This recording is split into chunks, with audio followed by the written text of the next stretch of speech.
Hey birds and bees, it's a fresh week. I'm Jason Danino Holt, and this indeed is The Tube on tonight's show. The Israeli startup that conquered the App Store, the shocking news about our favorite Flappy Bird, rumors about GoPro going public, the Social Watch, and more. But we're starting in Turkey and its ongoing fights for its internet rights. We start the show by going back to Istanbul, where 2,000 people protested against new internet curbs that have sparked alarm in the country and abroad.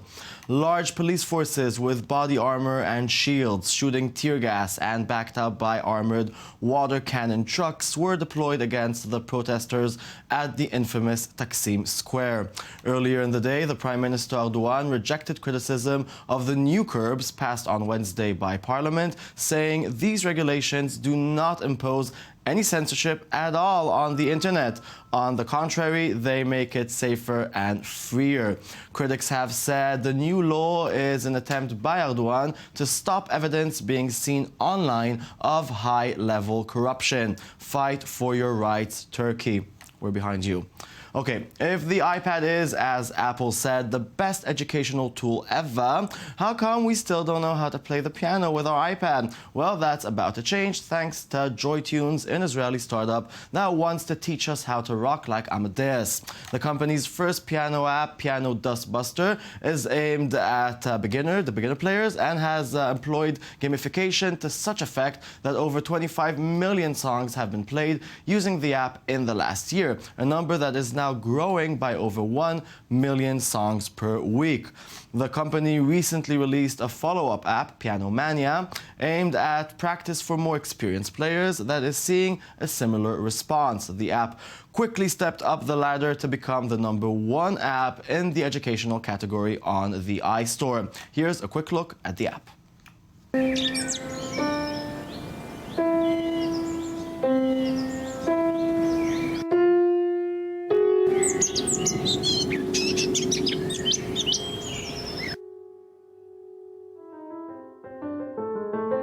Do you sometimes feel piano practice can be a bit tedious? Wish there was some way to make practice time more exciting? Introducing Piano Mania.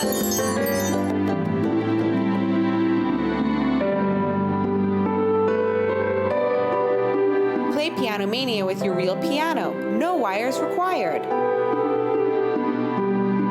Learn to read sheet music step by step.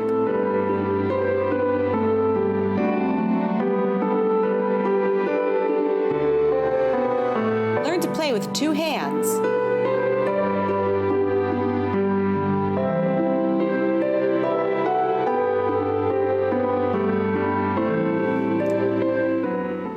With us in the studio to educate the masses is Yuval Kaminka, co-founder and CEO of JoyTunes. Thanks for being here. Thank you. So tell me about JoyTunes. How did it all start? JoyTunes started several years ago when I spent a lot of time with my nephews. I was out of school, had a lot of free time, and they spent a ridiculous time with specifically one of them playing the Wii tennis, if you know the game. Exactly. And this kid he's 8 years old at the time, didn't know English, and he controlled all the menus, knew exactly what to do in the game, and was really, really good. And then his mom steps in, and they start arguing over his piano practice, and he wouldn't touch it. He wouldn't do it. You know, kids, they get creative. My stomach hurts. My uncle is here. I'll do it over the weekend. Every excuse possible. Every excuse possible. That's where we got the idea, the spark of let's make it fun. Let's eliminate from this world arguments between parents and children over practicing an instrument. And it's not just piano. Piano is a beginning. We're going to do it for every instrument, every audience, every age group, not only kids, every platform, to really change and revolutionize music education. You know, Apple is trying to brand the iPad as an educational tool. Do you agree with them that it is? iPad is an amazing educational tool. It's so convenient, it's powerful, you can take it around, you can put it in classrooms. Tablets not only Apple, tablets in general. Apple are very, very successful in schools. This is why we chose, for the piano product, we chose this platform. The usability is amazing. Well, I know that it's not the only app around for learning the piano. What's different about Music Mania? So Piano Mania is very, very unique in the landscape of music apps in the way that it works with a real piano, right? Okay. So it works with an acoustic piano. I can show you very quickly a demonstration of how that works. So here I have the app here. And what happens, the iPad is not connected to the keyboard in any way, right? It's magic. No cable, no wireless connection. It's a music sense engine. That's what we call our acoustic engine. It listens, the app listens to what you play through the microphone. Okay. Okay, so a very quick example. Here I need to play only the left hand of Greensleeves.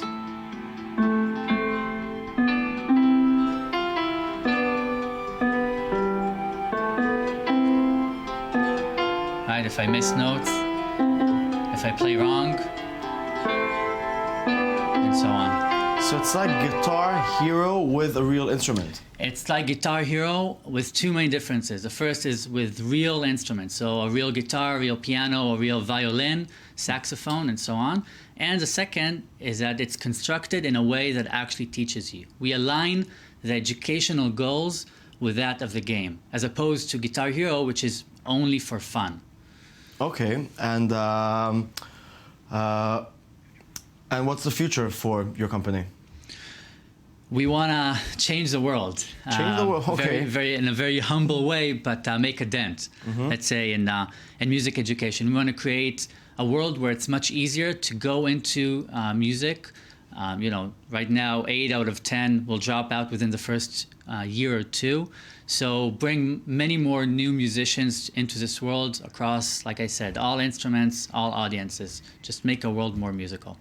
And the question we ask every Israeli startup, is the goal to be bought by a huge tech giant? Right, the Israeli dream. Well, we're on a different path. We want to be that giant company that buys others.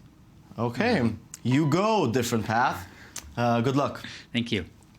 Okay, if you haven't already downloaded the addictive and much hyped Flappy Bird mobile game for iOS or Android, you're out of luck. Creator Dong Nagoyan officially pulled the app from Apple's App Store and Android's Google Play platform, saying he could no longer handle the pressure and stress following its instant success. On Saturday, Nagoyan sent a series of tweets warning that he was going to remove the app in just 22 hours. Fans pleaded to keep it available, but by Sunday, the app was no longer downloadable, and the world started to boo-hoo. iPhones and Flappy Birds installed started appearing on eBay, with one EU 16GB iPhone 5S with Flappy Bird installed going for up to an insane $99,900 at the time of this writing. Meanwhile, here's a sure way to beat the game as uploaded to YouTube. Hey folks, this is a quick tutorial on how to cheat and beat the very popular Flappy Bird game. I've been playing it for about a week now, and it has totally consumed my life. The concept seems pretty simple at first. You just sort of tap the screen to keep the bird alive, going through the obstacles without touching anything. And of course, I'm sure as you know, that is a lot easier said than done. But if I can do it, trust me folks, you can do it. So I'll just jump right in here and pay attention to the technique that I use. It's really about the technique on beating this game. So I'll start off and just pay attention, just because you can miss it.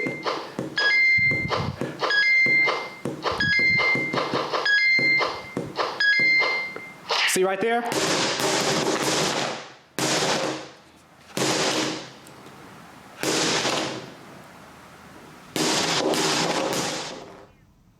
Violent. Flappy Bird may be down, but its legacy will continue to spread in the hearts of, well, very specific people. GoPro, the maker of hands-free video cameras that can be attached to helmets, sports equipment, pets, or any object in motion, revealed Friday that it's thinking about jumping into the cold world of going public.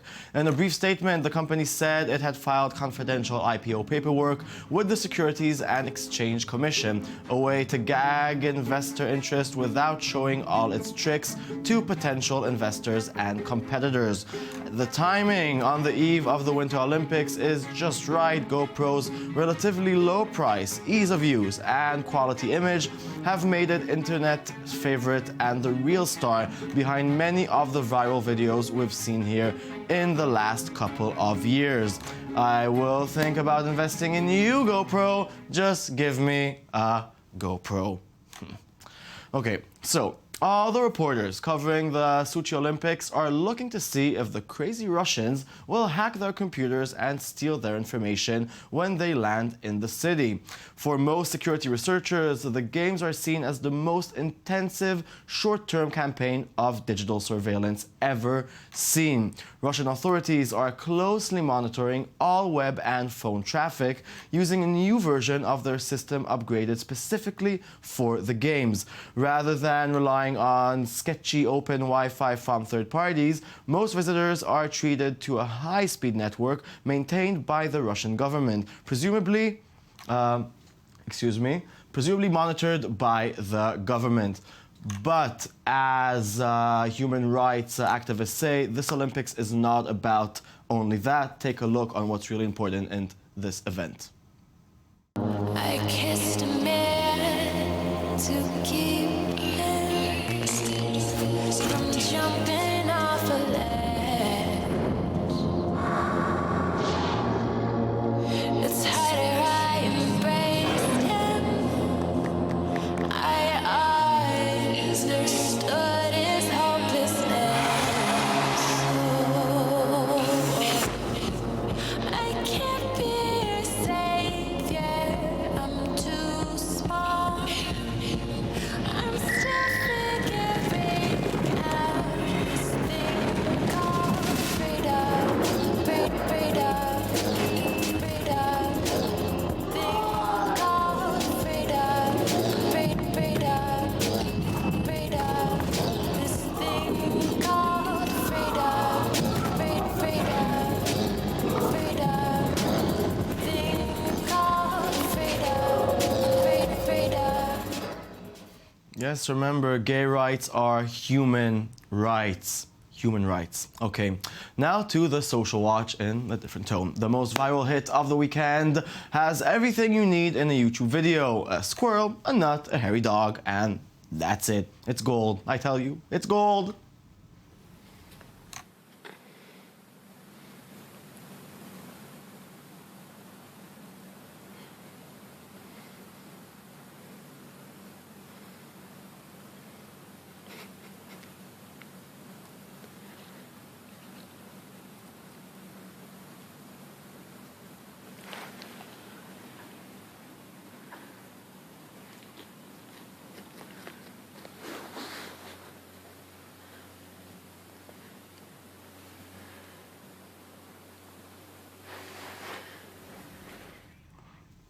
Wow. Okay. Mark Malkoff is doing an experiment where he is not using his phone for an entire week. This is how, for example, he manages to SMS his friends in real life. The guy is a genius. Normally when I'm doing laundry, I'm texting my wife, I'm staying in communication with her, and I can't do that. But I think I came up with the perfect solution. How are you?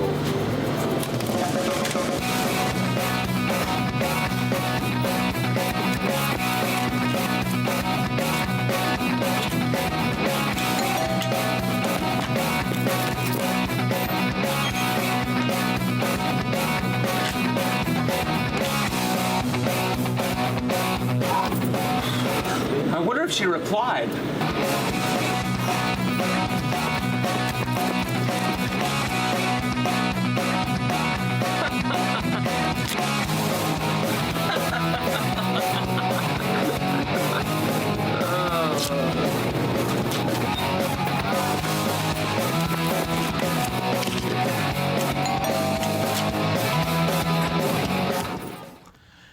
Okay, love the 80s cheese rock group Journey? Well, you'll love the shot-by-shot reenactment of their video for the hit song Separate Ways. You'll love it even if you never heard of them.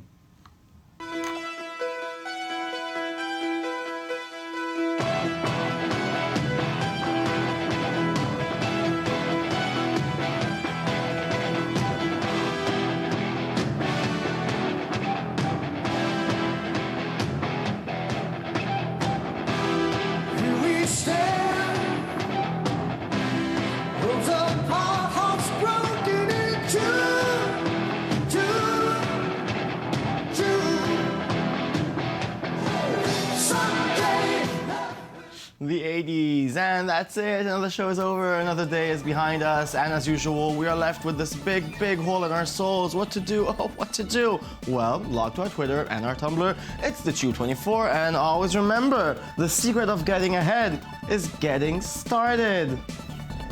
Goodbye.